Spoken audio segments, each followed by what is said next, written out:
तो महात्मा गांधी के अभी हमने आंदोलनों की बात कर ली। शुरुआती आंदोलन जो उन्होंने चलाया, चाहे 1917 का चंपारण आंदोलन हो, चाहे 18 का अहमदाबाद मिल मजदूर आंदोलन हो, या फिर 1918 का खेड़ा सत्याग्रह हो।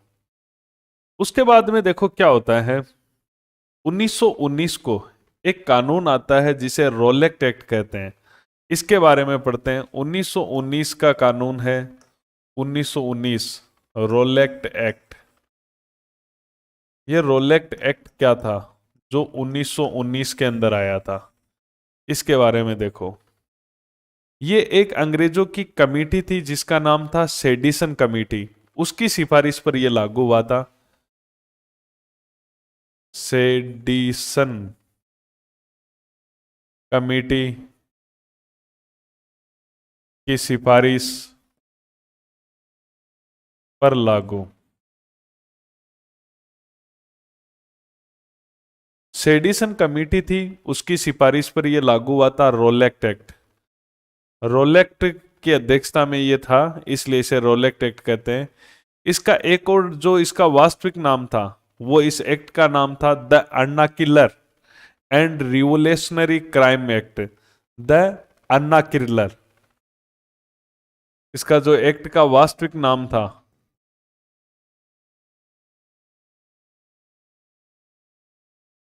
वो था the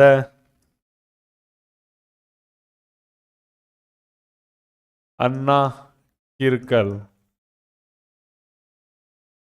end revolutionary crime act. Revolutionary crime act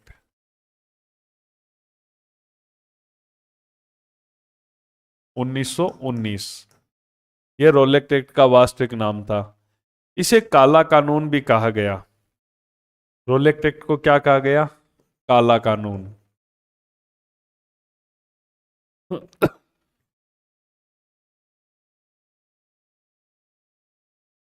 ये अंग्रेज लेकर आए ऐसा एक्ट। ये एक्ट था क्या ऐसा? वास्तव में रोलेक्ट एक्ट था क्या? तो रोलेक्ट एक्ट में क्या था कि बिना मुकदमा लगाए किसी को भी जेल में डाल दिया जाता था। उस पर मुकदमा नहीं लगता था, तो बिना मुकदमा के ही जेल में डाल सकते थे वो, बिना मुकदमा लगाए। इस एक्ट से, इस एक्ट द्वारा बिना मुकदमा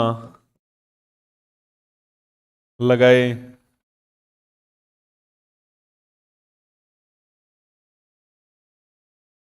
जेल में डाल सकते थे। उस पर कोई भी मुकदमा नहीं लगाया जाता और उसको जेल में डाल दिया जाता। अब वो आदमी छूटेगा कैसे? क्योंकि उस पर तो मुकदमा ही नहीं लगा है। मुकदमा लगता तो कोर्ट में सुनवाई होती। तो मोतीलाल नेहरू जो उस समय देश के बड़े वकील हुआ करते थे, जवाहरलाल नेहरू के पिता, उन्होंने कहा इसे न अपील न दलील न वकील कानून। जो मोतीलाल नेहरू है,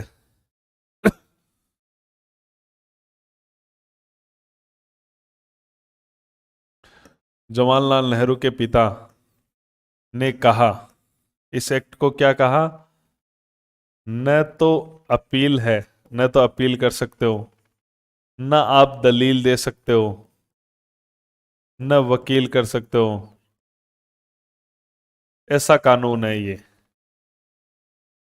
तो इस एक्ट का जबरदस्त विरोध हुआ। तो हम बात कर रहे हैं इसमें गांधी जी की भूमिका क्या रही। गांधी जी की भूमिका को जानना आपको।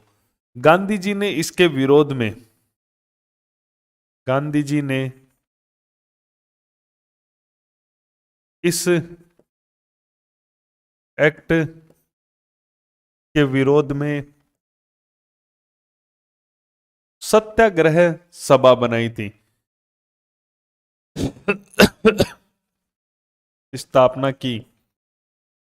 गांधी जी ने इस एक्ट के विरोध में 1919 में सत्याग्रह सभा की स्थापना की। आपसे पूछ भी सकते हैं, तो गांधी जी ने कौन सी सभा बनाई? सत्याग्रह सभा। कब बनाई? 1919 में। किस एक्ट के विरोध में? रोलेक्ट एक्ट के विरोध में। और गांधी जी ने इसके लिए सत्याग्रह चलाने के लिए एक आंदोलन भी चलाया इन्होंने। इसके लिए इन्होंने सब लोगों से प्रतिज्ञा पत्र पर हस्ताक्षर भी करवाए। ठीक है, तो इस प्रकार का एक अभियान भी चलाया गांधी जी ने। तो गांधी जी ने इसका विरोध किया और गांधी जी एक सत्याग्रह चलाना चाहते थे और सत्याग्रह चलाने के लिए एक सभा भी बनाई और सत्याग्रह चलाने के लिए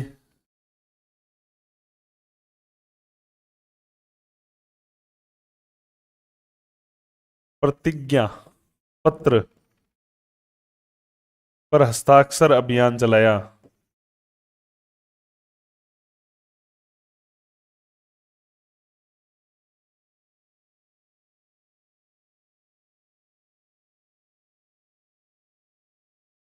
गांधी जी ने सत्याग्रह चलाना चाहते थे, इसके लिए गांधी जी ने एक प्रतिज्ञा पत्र पर हस्ताक्षर करने का अभियान चलाया। तब एनी बिसेंट ने उस समय गांधी जी को राजनीतिक बच्चा कहा था, क्योंकि अभी अभी गांधी जी नए आए हैं, अभी तो छोटे मोटे आंदोलन चला रहे हैं गांधी जी, और एनी बिसेंट तो बहुत बड़ी लीडर है कांग्रेस की। तब एनी बिसेंट ने गांधी जी को राजनीतिक बच्चा कहा।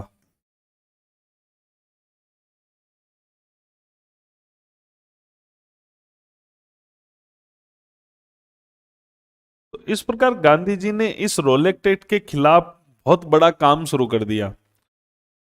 गांधी जी ने सहयोग होम रूल जो आंदोलन चला था, होम रूल के जो समर्थक लोग थे उनका भी सहयोग लेने का प्रयास किया। होम रूल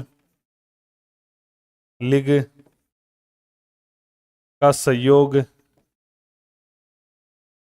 लेने का प्रयास किया।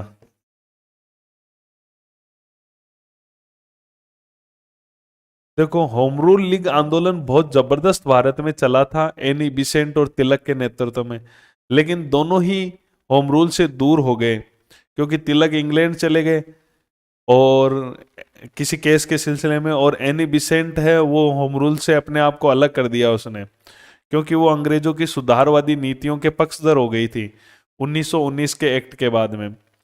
तो गांधी जी चाहते थे कि ज्यादातर जो लोग होम रूल लीग से जुड़े हुए लोग हैं उनका प्रयास हासिल किया जाए। ठीक है, अब गांधी जी ने क्या किया इस एक्ट के खिलाफ, रोलेक्ट एक्ट के खिलाफ, तो गांधी जी यहां पे एक मेन चैप्टर है। देखो गांधी जी ने क्या किया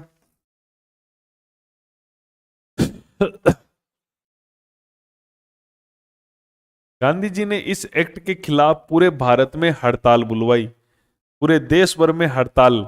6 अप्रैल 1919 को गांधी जी ने इस रोलेक्ट एक्ट के विरोध में, रोलेट एक्ट के विरोध में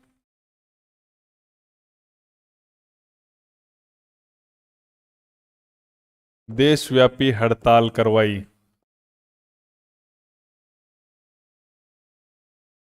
ध्यान रखना, गांधी जी ने रोलेक्ट एक्ट के विरोध में देशव्यापी हड़ताल करवाई थी। कब? 6 अप्रैल 1919 को पूरे भारत में हड़ताल करवाई गई, और यह गांधी जी का पहली बार अखिल भारतीय स्तर पर कोई हड़ताल थी। वेरी इंपॉर्टेंट बात है, नोट।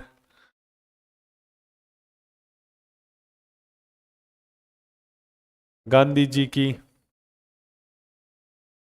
अखिल भारतीय स्तर पर, यानी पूरे इंडिया में अखिल भारतीय स्तर पर पहली हड़ताल थी, क्योंकि गांधी जी इससे पहले जो गांधी जी ने 3 आंदोलन चलाए थे, जैसे कि चंपारण है, अहमदाबाद है और खेड़ा है, ये लोकल जगह के थे, कोई भारत के आंदोलन नहीं थे, किसी एक क्षेत्र विशेष के आंदोलन थे। ये गांधी जी का पहली बार अखिल भारतीय स्तर पर काम हो रहा है, तो वेरी इंपॉर्टेंट है। अब गांधी जी क्या होते हैं, गांधी जी को गिरफ्तार कर लिया जाता है। गांधी जी दिल्ली गए हुए थे और दिल्ली में गांधी जी को गिरफ्तार कर लिया जाता है। तो गांधी जी को इस केस में गिरफ्तारी भी हो जाती है दिल्ली के अंदर, और दिल्ली में गांधी जी को गिरफ्तार कर लिया जाता है। ये गांधी जी की भारत में दूसरी गिरफ्तारी है। भारत में दूसरी गिरफ्तारी, क्योंकि पहली गिरफ्तारी जो गांधी जी की हुई थी, पहली गिरफ्तारी तो चंपारण किसान आंदोलन में मैंने बताया था उसमें हुई थी। दूसरी ये जो इन्होंने रोलेक्ट एक्ट के विरोध में जो हड़तालें करवाई है उसके अंदर हुई है। तो गांधी जी की ख्याति है वो लगातार बढ़ी है, इस एक्ट का विरोध करने से और गांधी जी की ख्याति बढ़ी। गांधी जी ने कहा गांधी जी ने कहा कि सर्वव्यापी विरोध के बावजूद भी रोलेक्ट एक्ट को बनाए रखना यह राष्ट्र का अपमान है, कि पूरे देश में विरोध हो रहा है फिर भी रोलेक्ट एक्ट को बनाए हुए रखे हुए हैं, यह राष्ट्र का अपमान है। सर्वव्यापी विरोध के बाद भी रोलेक्ट एक्ट को बनाए रखना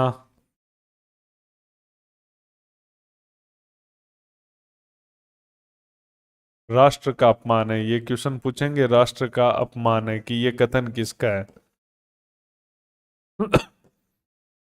आगे गांधी जी कहते हैं कि राष्ट्रीय सम्मान की रक्षा के लिए इसको समाप्त करना आवश्यक है, इसका इसका निस्तारण करना आवश्यक है, इसका निरसन आवश्यक है।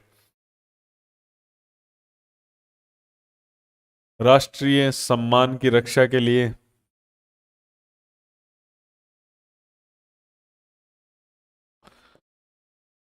इसका समाप्त होना आवश्यक है।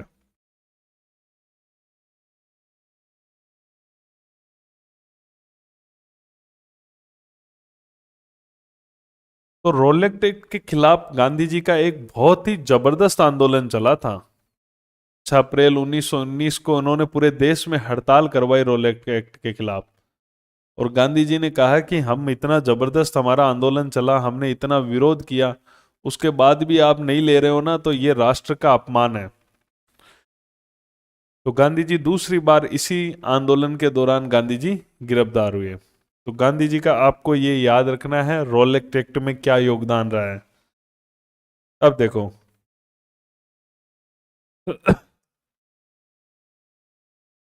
13 अप्रैल को गांधी जी ने 6 अप्रैल को तो हड़ताल करवाई थी। 13 अप्रैल 1919 को 6-7 दिन बाद में ही जलियांवाला बाग हत्याकांड हुआ। जलियांवाला बाग हत्याकांड, जलियांवाला बाग हत्याकांड हुआ था अमृतसर में। गांधी जी के हड़ताल कराने के 7 दिन बाद ही जलियांवाला बाग हत्याकांड हो गया था। अमृतसर के अंदर हुआ था 13 अप्रैल को। अब ये क्या हुआ था इस दिन, इस घटना को देखो। हुआ ये था, रोलेक्ट एक्ट अभी भी लागू था और डॉक्टर सतपाल और सैफुद्दीन किचलू को रोलेक्ट एक्ट के तहत गिरफ्तार कर लिया गया। तो इसके विरोध में लोग जलियांवाला बाग में इकट्ठा हुए। उस दिन बैसाखी का दिन था। लोग जलियांवाला बाग में इकट्ठा हुए थे अमृतसर के अंदर। क्यों इकट्ठा हुए थे? डॉक्टर सतपाल और सैफुद्दीन किचलू की जो रोलेक्ट एक्ट के तहत गिरफ्तारी की गई थी उसके विरोध में। लाला हंसराज यहां पे भाषण दे रहे थे। तो इसी वक्त जनरल डायर आ गया और जनरल डायर ने गोलियां चला दी और सैकड़ों लोग मारे गए। उस समय पंजाब का लेफ्टिनेंट गवर्नर था, उसका नाम भी डायर था। देखो 2 डायर हैं, एक तो जनरल डायर जो पुलिस अधिकारी था जिसने गोलियां चलाई, और उस समय पंजाब का लेफ्टिनेंट गवर्नर था माइकल ओ डायर। ठीक है, तो वो लेफ्टिनेंट गवर्नर था। आपको पता है कि 1940 के अंदर उधम सिंह ने इंग्लैंड में जिसको मारा था वो ये जनरल डायर नहीं था, जलियांवाला गोलियां चलाने वाला। पंजाब का lieutenant governor Michael O'Dwyer था जिसको उसने मारा था। ठीक है, तो यहां पर सैकड़ों लोग मारे गए थे जलियांवाला बाग में। आप छोटी क्लासों से पढ़ते हुए आ रहे हो जलियांवाला बाग।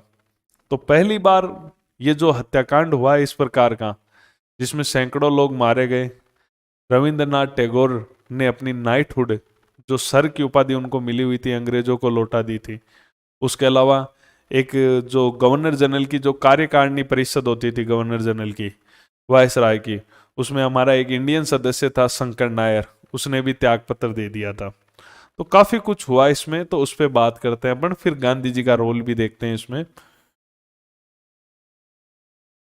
डॉक्टर सतपाल व सैफुद्दीन किचलू की रोलेक्ट एक्ट के तहत गिरफ्तारी के विरोध में, थोड़ा स्पीड बढ़ा के देख लेना आप, है ना, विरोध में लोग एकत्रित हुए। इसकी गिरफ्तारी के विरोध में लोग एकत्रित हुए जलियांवाला बाग के अंदर। ठीक है, बैसाखी का दिन था, जलियांवाला बाग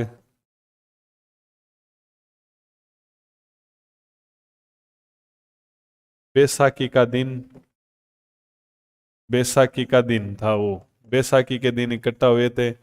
और जलियांवाला बाग में यहां पर लाला लाला हंसराज का उद्बोधन चल रहा था इस समय।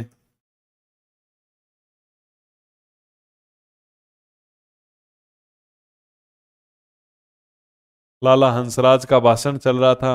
जनरल डायर आ गया और जनरल डायर ने यहाँ निहत्थे लोगों पर घेर कर गोलियां चला दी। जनरल डायर ने गोलियां चलाई और सैकड़ों लोग मारे गए।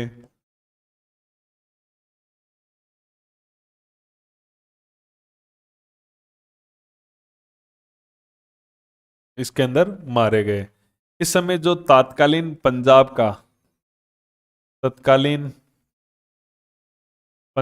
का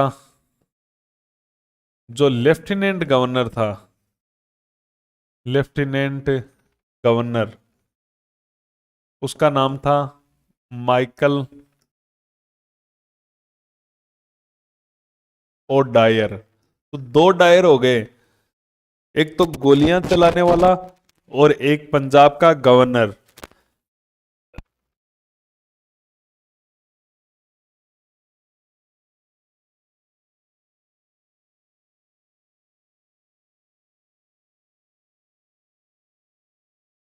तो दो डायर यहां पर हो गए थे और ये हत्याकांड हुआ। इस हत्याकांड के विरोध में रविंद्रनाथ टैगोर ने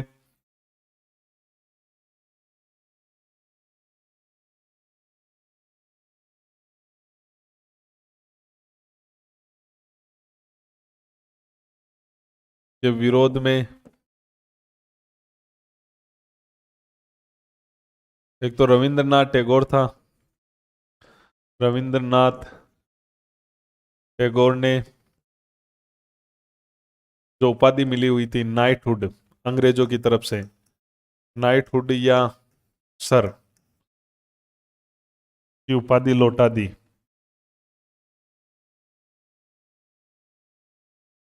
और इसी हत्याकांड के विरोध में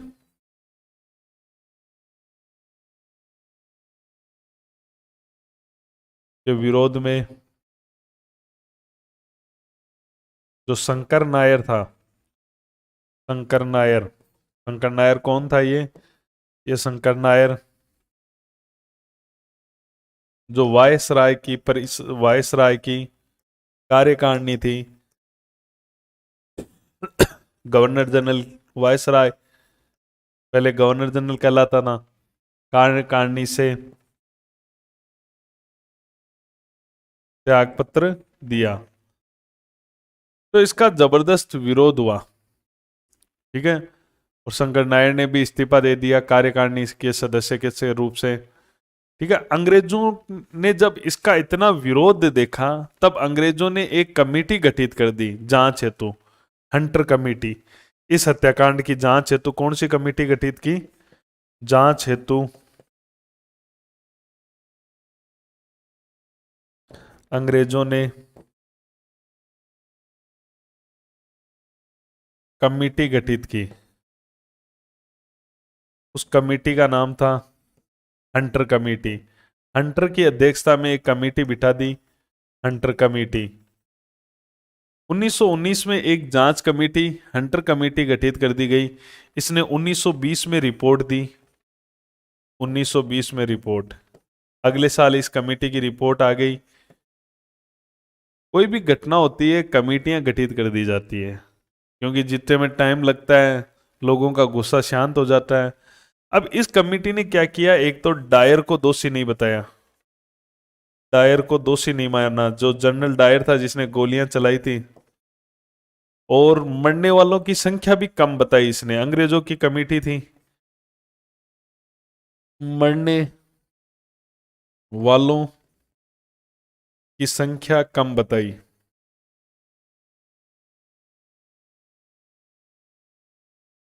तो इस कमेटी ने मरने वालों की संख्या भी कम बताई और डायर को भी निर्दोष ही माना। 1920 में इसकी रिपोर्ट आ गई। इसका भी विरोध हुआ, हंटर कमेटी की रिपोर्ट का भारत में जबरदस्त विरोध हुआ। कांग्रेस ने भी अपने स्तर पर एक जांच कमेटी बना ली थी। जो कांग्रेस है उसने भी अपने स्तर पर, कांग्रेस ने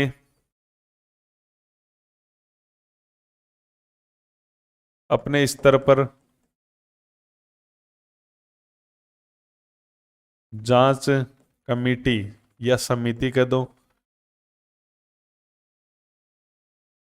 अपने स्तर पर जांच कमेटी बनाई, जिसके अध्यक्ष मदन मोहन मालवीय को बनाया गया। मदन मोहन मालवीय। तो कांग्रेस की जो जांच कमेटी थी, उस जांच कमेटी के अध्यक्ष किसको बनाया गया था? मदन मोहन मालवीय को बनाया गया अपनी तरफ से। तो इस प्रकार से ये जलियांवाला बाग हत्याकांड हुआ। अब बात आती है कि गांधी जी का इसके अंदर क्या रोल रहा है। तो गांधी जी का एक कथन है इसके बारे में कि जिस प्रकार से फ्लासी के युद्ध ने ब्रिटिश साम्राज्य की नींव रखी, लेकिन अमृतसर ने उस नींव को हिला दिया। गांधी जी ने इस हत्याकांड के बारे में क्या कहा है कि जिस प्रकार से फ्लासी ने ब्रिटिश साम्राज्य की नींव रखी, लेकिन अमृतसर ने उस नींव को हिला दिया। ये कथन गांधी जी का, ध्यान रखना। अपने गांधी, मेन अपन गांधी पे फोकस कर रहे हैं। गांधी जी ने कहा, क्या कहा कि जो फ्लासी है, फ्लासी ने ब्रिटिश साम्राज्य की नींव रखी, लेकिन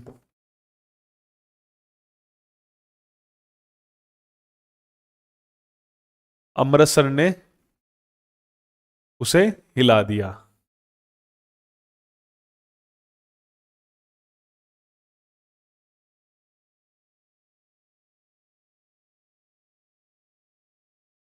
तो यह बात गांधी जी की है और किस संदर्भ में है, इससे रिलेटेड है।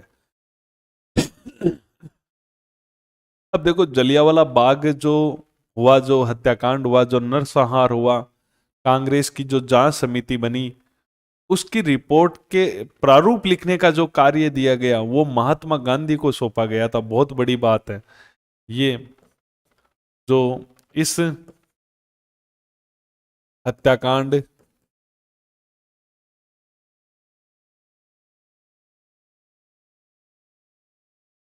के लिए कांग्रेस ने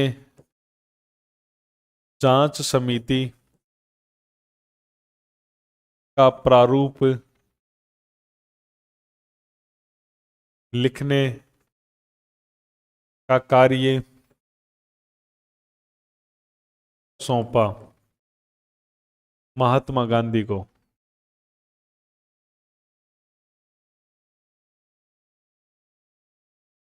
इस हत्याकांड के लिए जो जांच समिति बनी, उस जांच समिति का जो प्रारूप है, जो उसकी रिपोर्ट का प्रारूप है, वो लिखने का कार्य महात्मा गांधी को सौंपा गया था। ये एक तथ्य आपको जलियांवाला बाग के ध्यान रखने, दो तथ्य हो गए जो महात्मा गांधी से रिलेटेड है। अब देखो हम बात करते हैं, तो जलियांवाला बाग में महात्मा गांधी का ये रोल आपके अच्छी तरह से समझ में आ गया होगा। अब हम बात करते हैं खिलाफत आंदोलन की। ये खिलाफत आंदोलन क्या था 1920? खिलाफत आंदोलन इसको समझो। गांधी जी उनकी बड़ी बड़ी गांधी जी के जीवन की घटनाएं बता रहा हूं। खिलाफत आंदोलन क्या था? ये आंदोलन शुरू किया था मोहम्मद अली और शौकत अली ने, मुसलमानों ने शुरू किया था।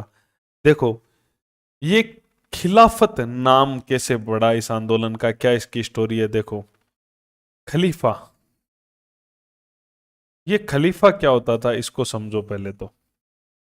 खलीफा क्या होता था? मोहम्मद साहब मुसलमानों के अंतिम पैगंबर माने जाते हैं। मुसलमानों के अंतिम पैगंबर जिसने इस्लाम की नींव रखी, मोहम्मद साहब अंतिम पैगंबर माने जाते हैं। इनके मरने के बाद जो इनकी गद्दी पर बैठे, मोहम्मद साहब के मरने के बाद जो उनका उत्तराधिकारी बना, वो खलीफा कहलाया। तो यह इस्लाम में एक धार्मिक पद भी हो गया और राजा का पद भी हो गया। मोहम्मद साहब के बाद में उनके उत्तराधिकारी खलीफा कहलाए मोहम्मद साहब के मरने के बाद, तो एक धार्मिक पद था ये। तो ये खलीफा का पद वर्षों से चला आ रहा था, मोहम्मद साहब के बाद से चला आ रहा था। अब हुआ क्या, देखो इसकी स्टोरी। 1914 से 1918 तक प्रथम विश्व युद्ध हुआ और खलीफा राजा हुआ करता था तुर्की का। तुर्की का राजा खलीफा ही था, जो एक धार्मिक पद भी था। प्रथम विश्व युद्ध के अंदर यह तुर्की यानी कि खलीफा अंग्रेजों के खिलाफ था। प्रथम विश्व युद्ध में यह जर्मनी, ऑस्ट्रिया और उनके साथ में था। तुर्की अंग्रेजों के खिलाफ था। अंग्रेज जीत गए प्रथम विश्व युद्ध। अंग्रेज जब प्रथम विश्व युद्ध जीत गए, उसके बाद इस तुर्की के टुकड़े कर दिए और तुर्की को बांट लिया।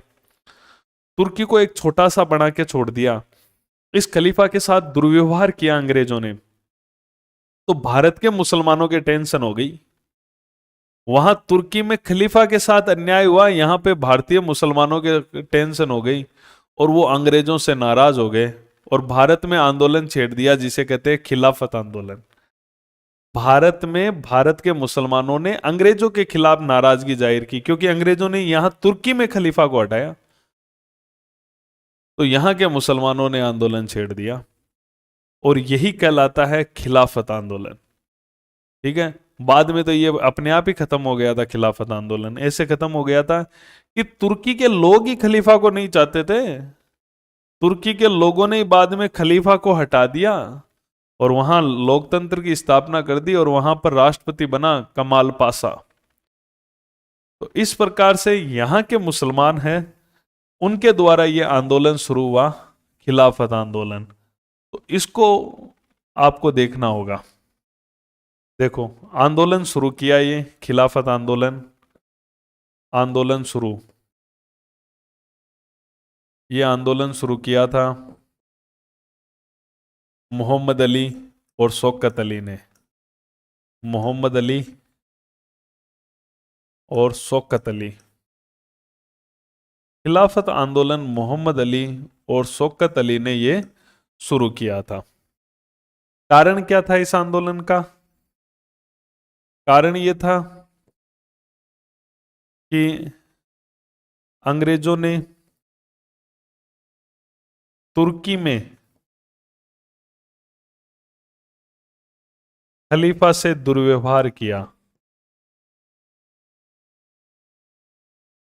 दुर्व्यवहार किया,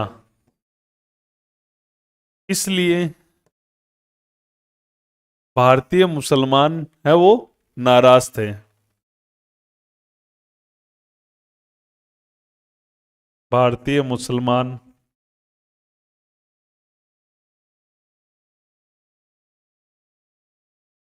नाराज थे।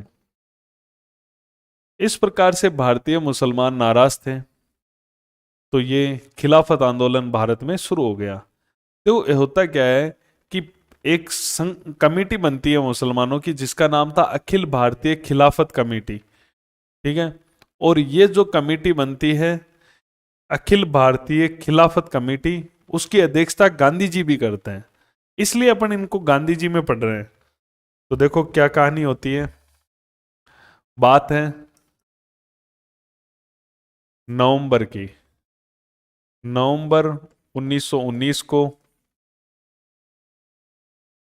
नई दिल्ली में, या दिल्ली का, तो नई दिल्ली में अखिल भारतीय खिलाफत कमेटी, एक कमेटी बनती है आंदोलन से पहले, खिलाफत कमेटी, उसकी कमेटी की बैठक हुई।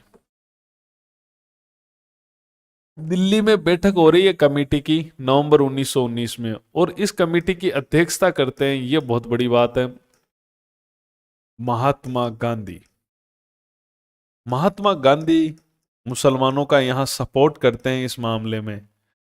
महात्मा गांधी, गांधी जी ये मानते थे कि ऐसा अवसर, ये खिलाफत एक ऐसा अवसर है कि हिंदू मुसलमान एक हो सकते हैं। अगर हिंदुओं ने इस समय मुसलमानों का साथ दिया तो ऐसी एकता आ जाएगी, ऐसा अवसर आ जाएगा। अगर ये अवसर चूक गया तो अगले 100 सालों में अवसर नहीं आएगा।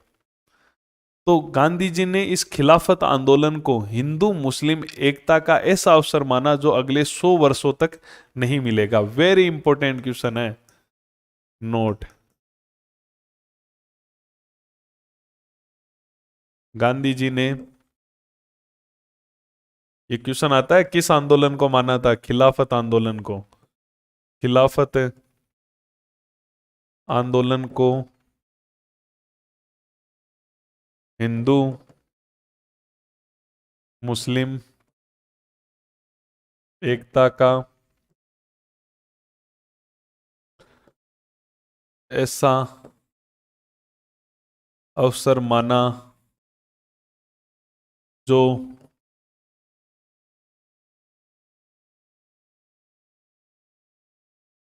अगले 100 वर्षों तक नहीं मिलेगा।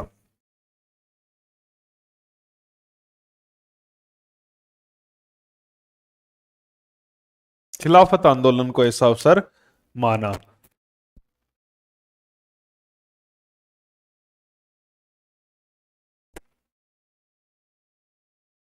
31 अगस्त 1920 को खिलाफत दिवस मनाया गया।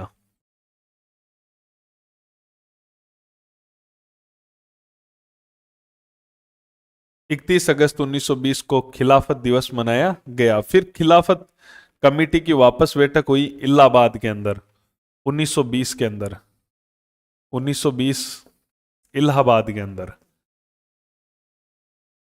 जो अखिल भारतीय खिलाफत कमेटी है, या शॉर्ट में लिखा आ सकता है खिलाफत कमेटी, अखिल भारतीय खिलाफत कमेटी की बैठक हुई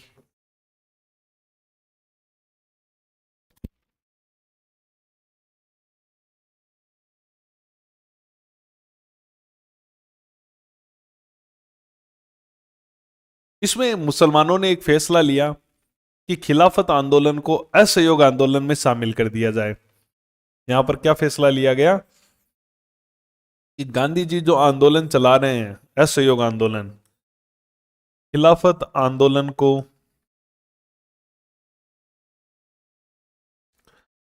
असहयोग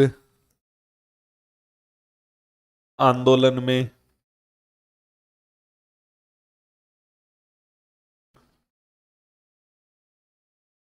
शामिल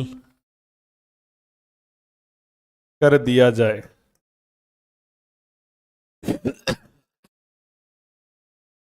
कर दिया, शामिल कर दिया। ठीक है। तो गांधी जी एक आंदोलन चलाना चाह रहे थे, असहयोग आंदोलन, उसमें खिलाफत को शामिल कर दिया। तो फिर गांधी जी का एक विस्तृत आंदोलन, बाद में असहयोग आंदोलन चलता है। ध्यान रखना, खिलाफत आंदोलन असहयोग में मिक्स हो गया। तभी तो असहयोग आंदोलन में मुसलमानों ने भी भाग लिया। कारण था गांधी जी के और किसी आंदोलनों में मुसलमानों ने कोई बढ़ चढ़ के भाग नहीं लिया, लेकिन असहयोग में लिया। क्यों? इसमें खिलाफत मुद्दा था। तो गांधी जी का फिर आंदोलन असहयोग शुरू होता है। तो एक बार ये देख लो, गांधी जी की जो रूपरेखा है असहयोग आंदोलन की तैयार हो रही है। देखो,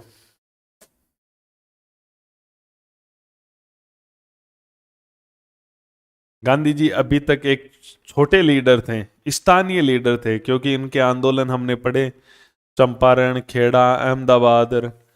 अब गांधी जी बड़े स्तर पे आ रहे हैं, और वो कैसे शुरुआत हुई है? वो रोलेक्ट एक्ट से हुई है। देखो,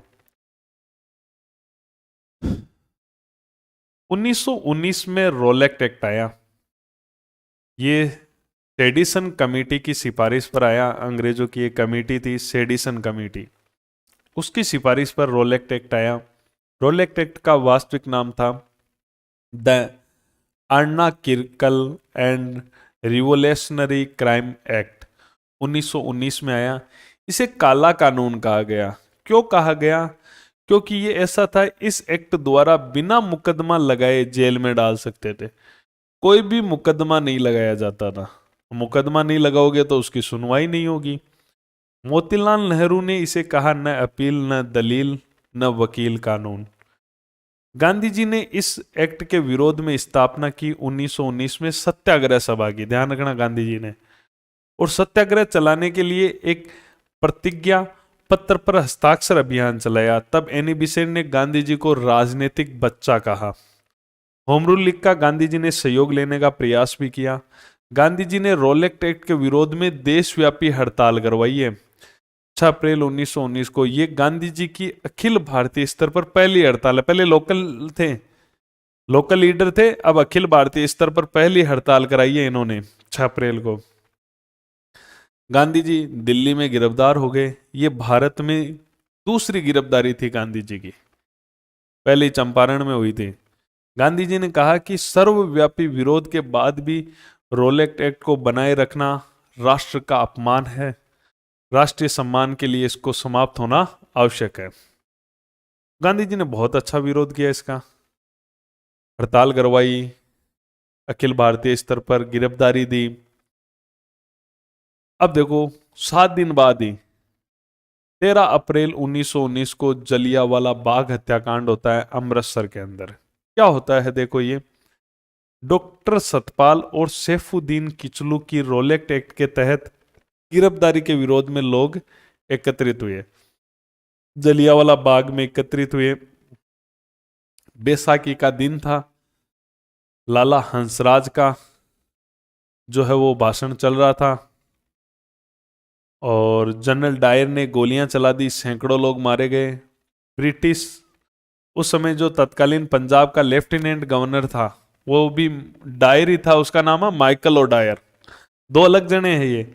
जनरल डायर गोलियां चलाने वाला है, और पंजाब का lieutenant governor Michael O'Dwyer है। जिसको उधम सिंह ने मारा था वो ये है, माइकल ओ डायर।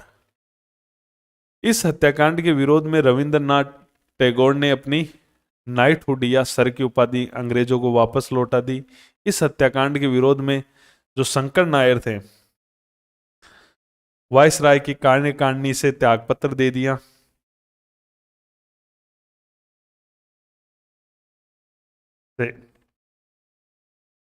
जांच हेतु अंग्रेजों ने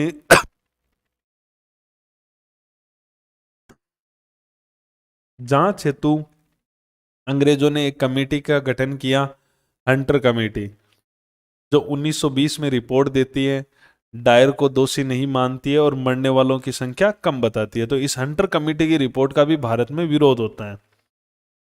कांग्रेस ने अपने स्तर पर एक जांच कमेटी बनाई, और उस जांच कमेटी का अध्यक्ष बनाया मदन मोहन मालवीय को। गांधी जी ने कहा, क्या कहा कि प्लासी ने ब्रिटिश साम्राज्य की नींव रखी, लेकिन अमृतसर ने उसे हिला दिया।